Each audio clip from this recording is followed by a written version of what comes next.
அறிமுகமான காலத்தில் அவருடைய மிடுக்கான கவர் டிரைவ்களும் ஃபுல் ஷாட்களும் கிரிக்கெட் உலகில் புயலை கிளப்பின. யார் இந்த இளைஞன்? எப்படி கொஞ்சம் கூட உடலை அலட்டிக் கொள்ளாமல் இவ்வளவு அடாயசமாக ஆடுகிறான் என உலகமே வியந்து பார்த்தது. யாரையும் அவ்வளவு சீக்கிரம் பாராட்டி விடாத ஆஸ்திரேலிய ஜாம்பவான் இயான் சாப்பலே ரோஹித் இந்தியாவுக்கு கிடைத்துள்ள பொக்கிஷம் என்று புகழாரம் சூட்டினார். 2008 காமன்வெல்த் பேங்க் தொடரின் இறுதிப் போட்டியில் ரோஹித் ஆடிய கண்ணை கவரும் ஸ்ட்ரைட் டிரைவ்களை பார்த்தவர்கள் சச்சினுக்கு வாரிசு வந்துவிட்டார் என்றே சொக்கி போனார்கள். தனது ஆதர்ஷ நாயகன் சச்சினுடன் ஜோடி சேர்ந்த ரோஹித் சர்மா ஆஸ்திரேலியாவின் புயல் வேக பந்துவீச்சை பவிசு குறையாமல் பதம் பார்த்தார். 20 தாண்டாத ஒரு பொடியன் தங்களின் பந்துவீச்சை சிதறடிப்பதைக் கண்ட பிரெட்லியும் மிச்சல் ஜான்சனும் தங்களை தாங்களே நொந்து கொண்டார்கள். ரோஹித் சர்மாவின் சாகசங்களுக்கு ஒரு நேர் சாட்சி போல எதிர்முறையில் நின்று கொண்டிருந்த சச்சின் கண்ணாடி முன்பு எட்டி நின்று தன்னைத்தானே பார்ப்பதைப் போல பூரித்து போனார். பால்வடியும் முகத்தோடு அமைதியே உருவாக இருக்கும் இந்த இளைஞன் தான் இந்தியாவின் எதிர்கால நட்சத்திரம் என்று பத்திரிகைகள் கொண்டாடி தீர்த்தன. குறுகிய காலத்தில் சர்வதேச கிரிக்கெட்டில் உச்சத்தை அடைந்த ரோஹித்தை சிவப்பு கம்பளம் விரித்து வரவேற்றது IPL கிரிக்கெட்.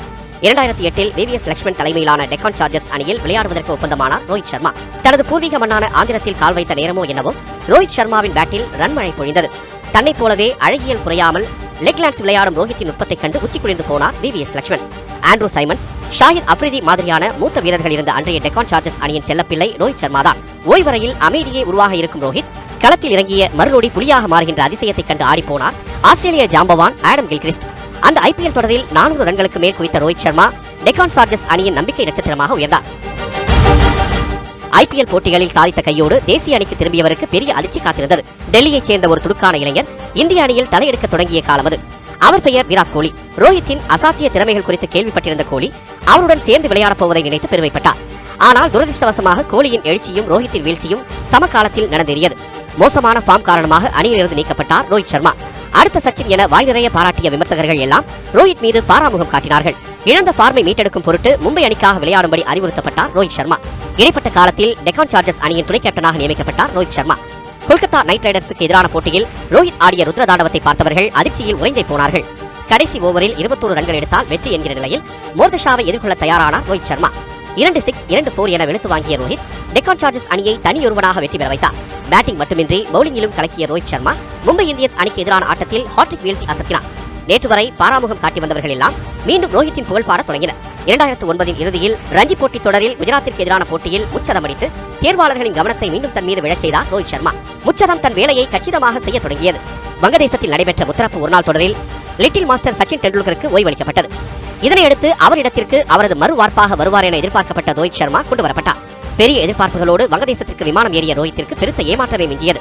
சுரேஷ் ரெய்னா விராட் கோலிக்கு கொடுத்த முக்கியத்துவத்தை அணி நிர்வாகம் முச்சத நாயகனுக்கு கொடுக்க மறுத்தது.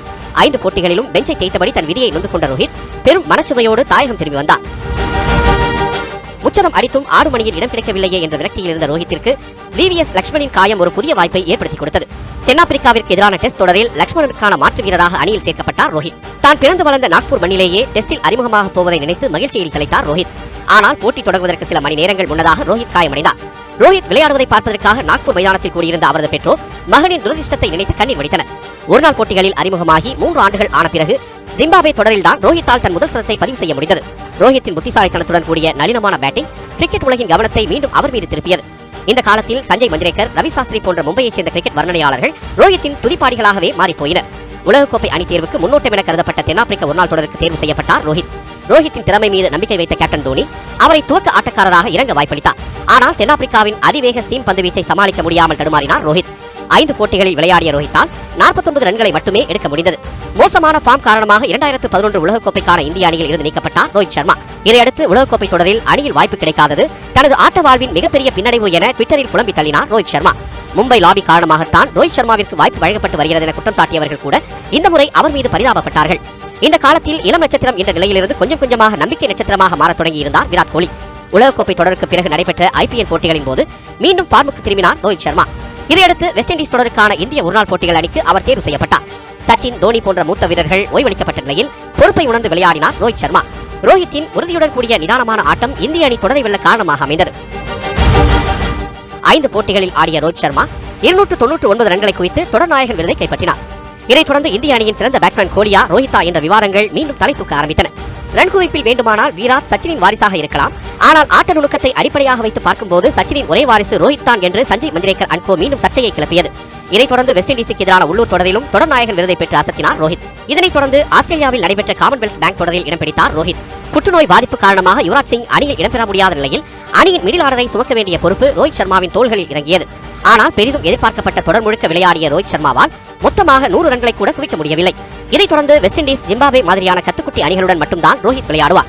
பெரிய அணிகளை சமாளிக்கும் அளவுக்கு அவருக்கு தொழில்நுட்பம் இல்லை என்ற விமர்சனங்கள் முன்வைக்கப்பட்டன. இந்த தொடரின் போதுதான் ஒருநாள் கிரிக்கெட்டின் ஆகச்சிறந்த இன்னிங்ஸ் ஒன்றை இலங்கைக்கு எதிராக ஆடினார் விராட் கோலி. சச்சினின் வாரிசு விவாதங்களில் இனி ரோஹித் பெயர் இடம்பெற வாய்ப்பில்லை என்பது தெள்ளத் தெளிவாக தெரிந்தது. 2012இல் டெக்கான் சார்ஜர்ஸ் அணி கலைக்கப்பட்ட பிறகு தனது ரோல் மாடல் சச்சின் அங்கம் வகிக்கும் மும்பை இந்தியன்ஸ் அணிக்கு தேர்வு செய்யப்பட்டார். வழக்கம் போலவே இந்த IPL தொடரும் ரோஹித்திற்கு வெற்றிகரமாகவே அமைந்தது. இதைத் தொடர்ந்து இலங்கையில் நடைபெற்ற ஒருநாள் போட்டித் தொடருக்கு ரோஹித் சர்மா தேர்வு செய்யப்பட்டார். இதனால் வரையிலான ரோஹித்தின் மோசமான ஒருநாள் தொடர்களின் வரிசையில் இந்த இலங்கை தொடர்தான் முதலிடம் பிடிக்கும். 5 போட்டிகளில் விளையாடிய ரோஹித் சர்மாவால் வெறுமனே 13 ரன்கள் மட்டுமே எடுக்க முடிந்தது. இலங்கை அணி பந்து வீச்சாளர்கள் ரோஹித்தை குறிவைத்து விக்கெட் எடுத்தனர். என்ன நடக்கிறது என்பதை உணரும் முன்னரே ரோஹித் தன் விக்கெட்டை இழந்திருப்பார்.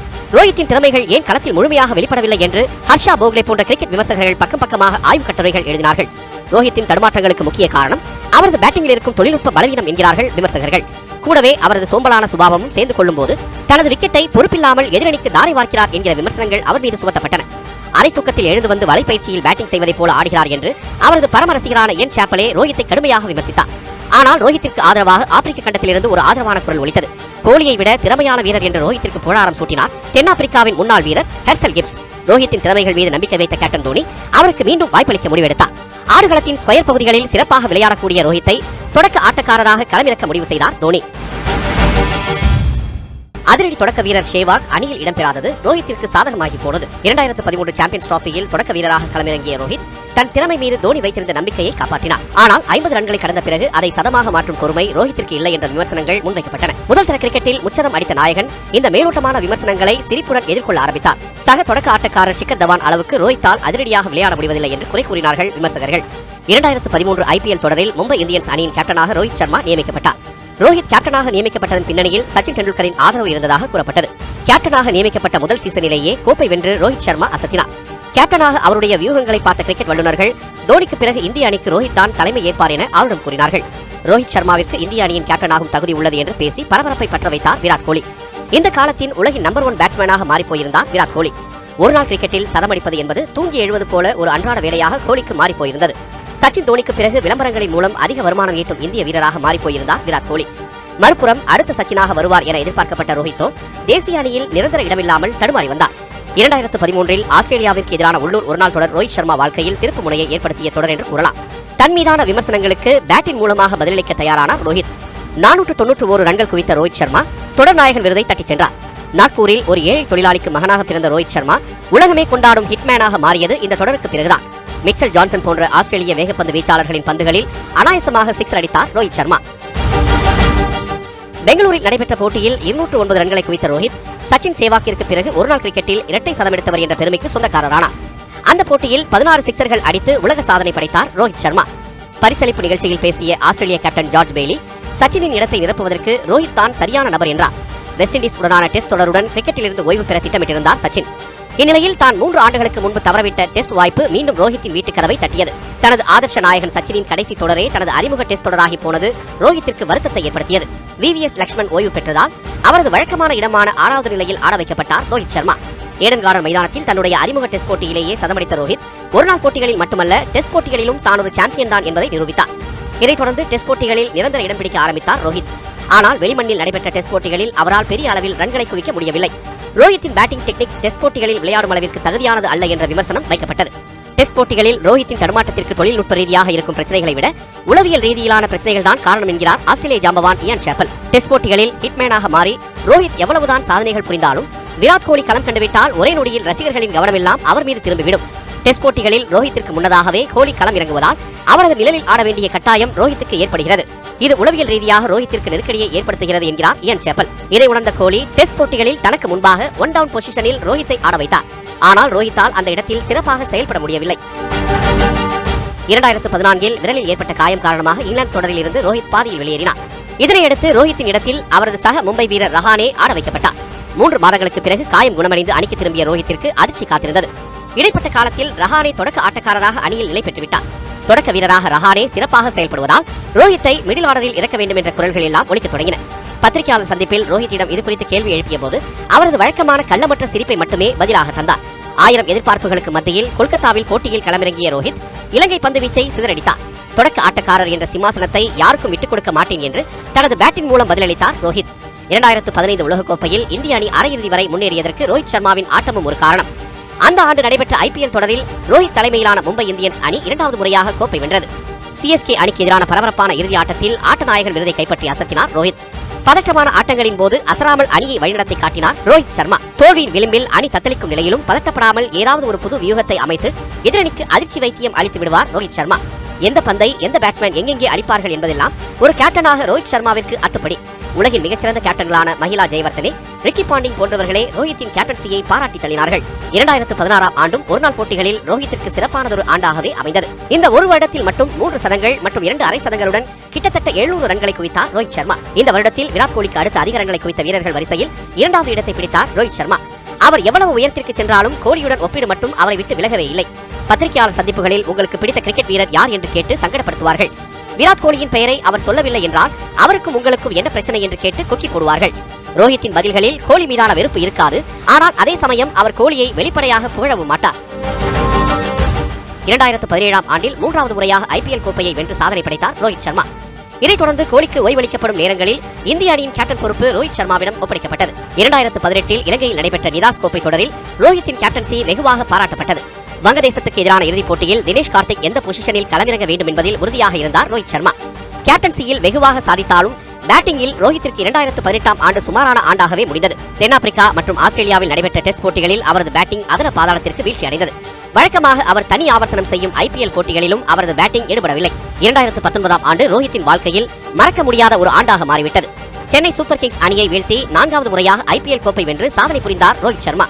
இறுதிப் போட்டியில் ரோஹித் சர்மாவின் கேப்டன்சி வெகுவாக பாராட்டப்பட்டது. அந்த போட்டியில் கடைசி ஓவரை மலிங்காவிடம் கொடுத்தது முக்கியமான வியூகம் என பார்க்கப்படுகிறது. காரணம், அந்த போட்டியில் அதிக ரன்களை வாரி இறைத்தார் நட்சத்திர பந்து வீச்சாளர் மலிங்கா. அதனால் கடைசி ஓவரை பாண்டியாவிற்கு கொடுப்பார் என எதிர்பார்க்கப்பட்டது. ஆனால் அதிகமாக யோசிக்காமல் மலிங்காவையே பந்து வீச அழைத்தார் ரோஹித் சர்மா. அந்த போட்டியில் யாருமே எதிர்பாராத வகையில் மும்பை அணி 1 ரன் வித்தியாசத்தில் வெற்றி பெற்றது. ரோஹித்தின் மதிநுட்பம் வாய்ந்த கேப்டன்சியை உலகமே வியந்து பாராட்டியது. இந்த உலகக்கோப்பை தொடரில் ரோஹித் இதுவரைக்கும் 5 சதங்களை குவித்து அசத்தியுள்ளார். அவர் அடித்த ஒவ்வொரு சதமும் ஒவ்வொரு விதத்தில் தனித்துவம் வாய்ந்தது. உடல் வலிமையை பிரயோகிக்காமல் வெறும் டைமிங்கின் மூலமாக மட்டுமே சிக்ஸர் அடிக்கும் ஒரே பேட்ஸ்மேன் ரோஹித் தான். பவுன்சர்களுக்கு அவர் அடிக்கும் ஃபுல் ஷாட் ஆகட்டும், பவுலர்களின் தலைக்கு மேலே தூக்கி அடிக்கும் ஸ்ட்ரைக் டிரைவ் 6 ஆகட்டும், அனைத்துமே கலைநேர்த்தியின் உச்சம் என கூறலாம்.